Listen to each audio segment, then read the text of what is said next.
Hello दोस्तों, study with concept के इस स्टडी प्लेटफॉर्म पर आप सभी का स्वागत है।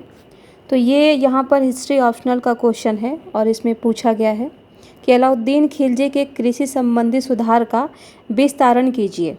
ठीक है, तो यहाँ पर बताया गया है, यहाँ पर क्वेश्चन में ये पूछा गया है कि अलाउद्दीन खिलजी ने कृषि संबंधी क्या क्या सुधार किए थे।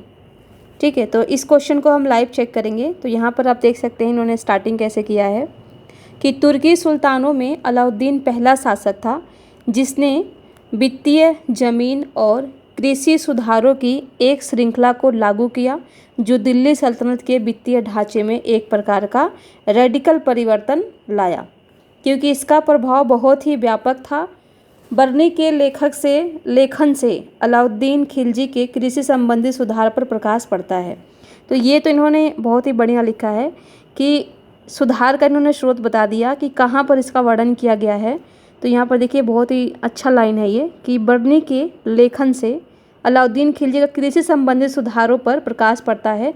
अब यहाँ इनको जोड़ना था जो इस प्रकार हैं, जो इस प्रकार हैं। और ये जो है भूमिका इंट्रो जो है इसको इतना लंबा नहीं लिखना था, इसको संक्षिप्त में लिखना था। संक्षिप्त में अगर मैं यहाँ पर बात करूँ तो ये भी बता सकते थे कि तुर्की सुल्तानों में अलाउद्दीन पहला शासक था जिसने वित्तीय, जमीन और कृषि सुधारों की एक श्रृंखला को लागू किया। अब यहाँ से ये सीधा यहाँ जोड़ सकते थे, इसको लिखने की कोई ज़रूरत नहीं है कि दिल्ली सल्तनत के वित्तीय ढांचे में एक प्रकार का रेडिकल परिवर्तन था क्योंकि इसका प्रभाव बहुत ही व्यापक था। ये सब चीज़ें यहाँ पर लिखने की ज़रूरत नहीं थी। ठीक है, तो इतने में करके वो अपनी भूमिका यहाँ पर बता सकते थे या फिर उद्देश्य को बता सकते हैं। उद्देश्य के माध्यम से इसको बता सकते हैं कि यहाँ पर जो अलाउद्दीन खिलजी था वो कृषि संबंधी सुधार इसलिए करना चाहता था क्योंकि इसके पीछे उसकी साम्राज्यवादी नीति थी, राजस्व वृद्धि था एवं एक शक्तिशाली सैन्य तंत्र स्थापित करना चाहता था। तो यहाँ पर उसके उद्देश्यों को 3-4 कीवर्ड्स में बता करके इस क्वेश्चन को भी स्टार्ट किया जा सकता था। हालांकि इसका मॉडल आंसर मैंने लिखा है वो मैं अभी लाऊंगी, लेकिन इसको पहले एक बार देख लेते हैं।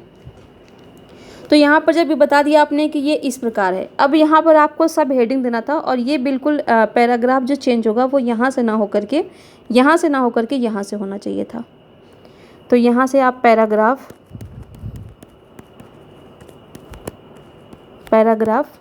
पर ध्यान दें। यहाँ से शुरू होगा, यहाँ से शुरू करें। ठीक है, तो इसमें इन्होंने बताया है कि प्रथम चरण में सभी प्रकार के भूमि अनुदान को यथा मिल्क, इनाम और वक्फ के खालिसा भूमि में तब्दील कर दिया। तो अब यहाँ पर ठीक है, आप पैराग्राफ में अगर लिखना चाहते हैं तो आप बता सकते हैं इसको, लेकिन यदि आप हेडिंग दे करके सब हेडिंग दे करके लिखेंगे तो ये और ही ज़्यादा अट्रैक्टिव लगेगा। जैसे कि यहाँ पर ये लिख सकते थे भूमि पर केंद्रीय नियंत्रण स्थापित करके, भूमि पर केंद्रीय नियंत्रण स्थापित करके। अब इतना लिखने के बाद से इसमें बता देते जैसे अब इसका नाम लिख, जैसे मिल्क, इनाम और वक्फ को खालिसा भूमि में तब्दील कर इस पर प्रत्यक्ष नियंत्रण स्थापित किया। ये हो गया इसमें आपका एक ये पूरा हेडिंग, यहाँ पर आपका सब हेडिंग है, ये उपशीर्षक है, यहाँ पर पूरा आपका एक कंप्लीट हो गया। उसके बाद से खुद मुकद्दम, ये खुद जो होते थे वो जमींदार होते थे। ठीक है, मुकद्दम व चौधरियों व अर्ध सरकारी भू राजस्व अधिकारियों के विशेषाधिकार को समाप्त कर दिया। तो ये जो खुद थे, मुकद्दम थे, वो जो चौधरी थे ये बिचौलिए थे। ठीक है, या मध्यस्थ भी कह सकते थे कि मध्यस्थ थे, ये मध्यस्थ थे। तो इनको क्या किया, इनके भी शक्ति को सीमित किया, या कह सकते हैं कि मध्यस्थों को समाप्त करके। ये हेडिंग आप दे सकते हैं, समाप्त करके। अब इसमें आपको क्या लिखना था, समाप्त करने के बाद से अब सीधा नीचे आइए जैसे, क्योंकि ये आपका 150 शब्दों में आपको लिखना था। तो इसमें आपको बहुत व्यापक इसमें यहाँ पर विस्तार नहीं देना है, सिर्फ आप इतना बता दीजिए यहाँ पर बता करके कि मध्यस्थों को समाप्त करके। अब जैसे में आप सीधा बताइए कि खुद खुद मुकद्दम व चौधरियों को समाप्त करके, चौधरियों जैसे बिचौलियों को समाप्त करके। ये हो गया आपका दूसरा हेडिंग। तो यहाँ पर एक हो गया, यहाँ पर आप दूसरा नंबर यहाँ लिख सकते थे। और इसमें थोड़ा सा स्पेस दीजिए, यहाँ पर इतना ज़्यादा यहाँ पर ला करके एकदम नज़दीक मत लिखिए, यहाँ पर स्पेस दीजिए, ठीक है। उसके बाद एक बात है कि भूमि की माप तो की गई परंतु भूमि का, अब यहाँ पर आपको डायरेक्ट सीमा नहीं दिखाने थे, आपने यहाँ पर सीमा दिखा दिया कि भूमि की माप तो की गई परंतु भूमि का वर्गीकरण नहीं किया गया, जिस कारण सामान्य किसान को कहते हैं बलाहार। तो बहुत बढ़िया इन्होंने यहाँ पर प्रीलिम्स के फैक्ट को भी ले लिया है। से लेकर के जमींदार यानी ये खूत को एक ही दर से भू राजस्व देना पड़ता है, जबकि दोनों की भूमि की गुणवत्ता में अंतर। अब गुणवत्ता में अंतर कैसे? मान लीजिए जमींदार है, इसके पास पैसे भी हैं, तो कहीं ना कहीं अच्छे उन्नत बीज का, खाद बीज का प्रबंध करेगा, ठीक है। फिर तकनीकी का भी यहाँ पर अच्छे से प्रबंध कर लेगा। तो जाहिर सी बात है जो भूमि की गुणवत्ता होगी वो जो सामान्य किसान है उनसे इनकी अच्छी होगी। तो ये सीमाएं थी, इसको आपको बाद में दिखाने थे जो कि आपने बीच में कर दिया। तो सीमाएं आपको यहाँ निष्कर्ष से पहले देनी थी, ठीक है। तो इसको निष्कर्ष के बाद लिखें, सीमाएं निष्कर्ष के बाद लिखें, ठीक है। यहाँ पर आप हेडिंग क्या दे सकते थे कि भूमि का माप कराकर आप यहाँ पर हेडिंग दे दीजिए, भूमि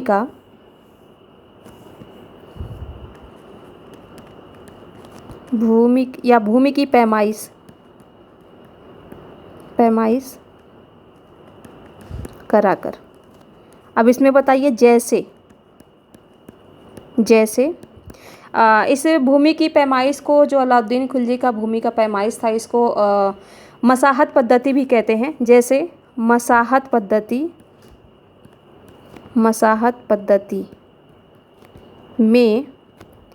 में इनका जो था वो था बिस्वा, माप की जो पद्धति वो थी, इकाई थी, वो थी बिस्वा। पद्धति में बिस्वा इकाई का प्रयोग कर भू राजस्व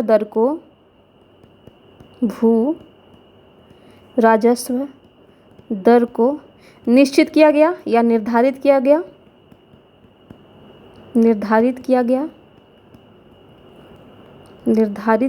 गया, इसे आप दे सकते हैं। फिर यहाँ पे आइए, इन्होंने लिखा है कि मध्यस्थ एवं, ये ऊपर वाला लिख दिया इन्होंने, मध्यस्थ एवं बिचौलियों में ग्रामीण, कुलीन, खूत एवं मुकद्दम की भूमि को समाप्त कर दिया गया तथा राजकीय अधिकारियों के माध्यम से भू राजस्व की वसूली आरंभ की। अब यहाँ पर आप दो हेडिंग दे सकते थे, एक तो मैंने आपको बता दिया मध्यस्थों वाला, चलो आपने यहाँ दे दिया, अच्छी बात है, ठीक है। लेकिन यहाँ पर अधिकारियों के माध्यम से, तो यहाँ आप बता सकते थे कि राजकीय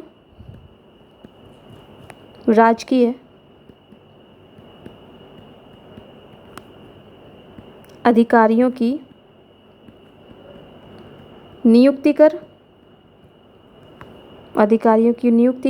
अब यहाँ पर बताइए कि जो अर्ध सरकारी अधिकारी थे उन्हें हटा करके यहाँ पर राजकीय अधिकारियों की नियुक्ति की गई और इन्हीं के माध्यम से भू राजस्व की वसूली आरंभ की गई। तो ये आप बता सकते थे, एक सब हेडिंग यहाँ दे सकते थे आप। फिर है दुधारू पशुओं वाले किसानों के लिए अलाउद्दीन के प्रशासन ने चारागाहों को नियत, और ये शायद इन्होंने 2 बार लिख दिया है, ये नहीं रहेगा, नियत किया, ठीक है। दुधारू पशुओं वाले किसानों के लिए, तो इतना लिखने का ज़रूरत नहीं था आपको, इतना लंबा लिखने का ज़रूरत ही नहीं था। यहाँ पर आप लिख सकते थे कि चराई कर, एक होता था घरी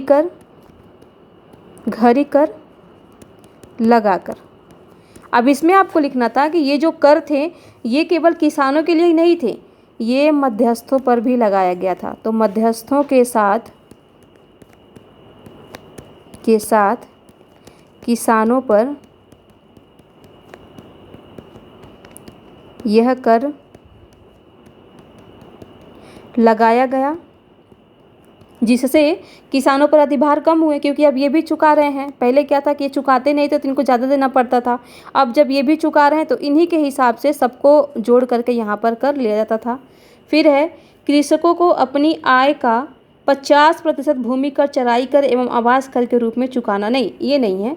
यहाँ पर चराई कर और जो भूमि कर तो है, ठीक है। जब भूमि की माप करवाई गई थी तो वहाँ पर अलाउद्दीन खिलजी ने 50% निश्चित किया था सभी के लिए, लेकिन जो चराई कर था ये 50% नहीं था। तो ये यहाँ पर आप हटा दीजिए इसको, ठीक है। यहाँ पर ये नहीं आएगा, ये ठीक है। इसको आप यहाँ दे सकते हैं।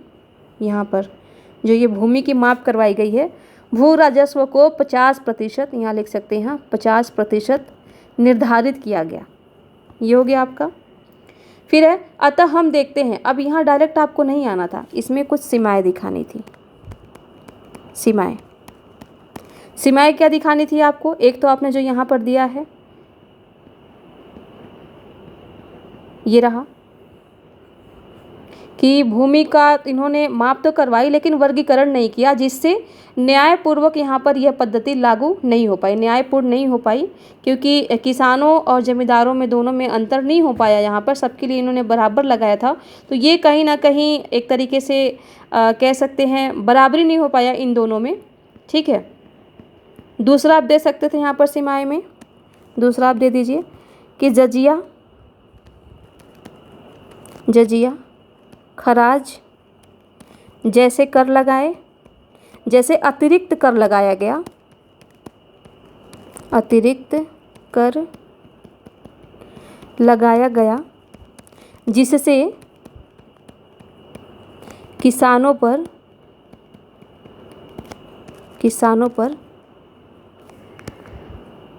कर का और बोझ बढ़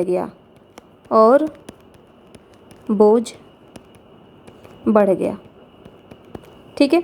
दो ही सीमाएं काफ़ी थी, हालांकि इसमें सीमाएं तो 4-5 हैं। आप दिखा सकते हैं कि जो ये जजिया कर लगाता था कहीं ना कहीं उसका एक तरह से कट्टरवादी नीति को दिखाता है, तो ये भी आप यहाँ पर दिखा सकते थे। फिर तीसरी सीमा आप ये दिखा सकते थे कि जो व्यापारी थे उनको क्या किया, बाध्य किया कि आप किसानों से एक निश्चित मूल्य में ही अनाजों को खरीदेंगे और उसको खरीदने के बाद से एक निश्चित मूल्य में ही राज्य को भी बेचेंगे। तो ये भी आप सीमाएं दिखा सकते हैं। हालांकि यहाँ पर इस क्वेश्चन का डिमांड ये था नहीं, तो इसलिए आप बस 2 ही दिखाइएगा। उसके बाद से आप निष्कर्ष में आइए। तो निष्कर्ष में इन्होंने दिया है कि अतः हम देखते हैं कि अलाउद्दीन खिलजी की कृषि सुधार नीति के सकारात्मक व नकारात्मक दोनों प्रकार के प्रभाव देखे जा सकते हैं। अलाउद्दीन के कुछ भूमि सुधार उनके उत्तराधिकारियों ने भी जारी रखा तथा बाद में अक्सर व शेरशाह के द्वारा भी, तो अकबर व शेरशाह के द्वारा भी। तो ये सब आपको लिखने की ज़रूरत नहीं थी यहाँ पर कि इसके क्या क्या प्रभाव पड़े, सीधा आपको ये लिखना था यहाँ पर, इस प्रकार अलाउद्दीन खिलजी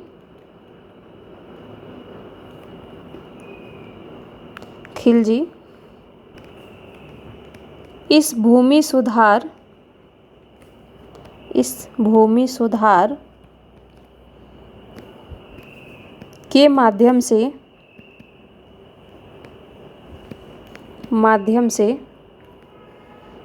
से साम्राज्य विस्तार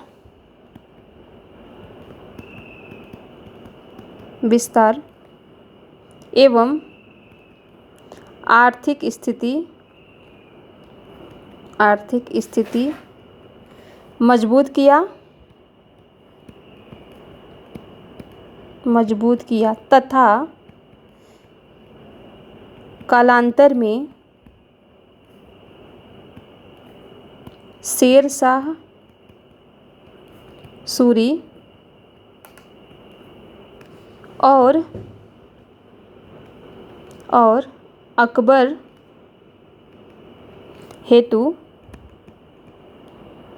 हेतु भविष्य के सुधारों के लिए एक आधार उपलब्ध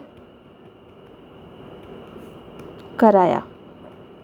तो आप सभी को पता है शेर शाह सूरी के द्वारा ज़रीब प्रणाली लाई गई थी भूमि माप की, और अकबर के द्वारा जब्ती प्रणाली। ठीक है, तो थोड़ा सा आप ध्यान रखिएगा, यहाँ पर ब्रैकेट में आप दे भी सकते हैं। तो इस तरीके से ये क्वेश्चन था, और यहीं पर मैं आप लोगों को मॉडल आंसर भी दिखा देती हूँ इसका। ये है इसका मॉडल आंसर इसका। तो आप देख सकते हैं यहाँ पर आप स्टार्टिंग कर सकते हैं ऐसे कि अलाउद्दीन खिलजी के कृषि संबंधी सुधार का उद्देश्य साम्राज्यवादी नीति, राजस्व वृद्धि एवं एक शक्तिशाली सैन्य तंत्र स्थापित करना था, जिसके लिए उसने कृषि क्षेत्र में निम्नलिखित सुधार किए जैसे। अब यहाँ पर हेडिंग बाई हेडिंग दे दीजिए आप।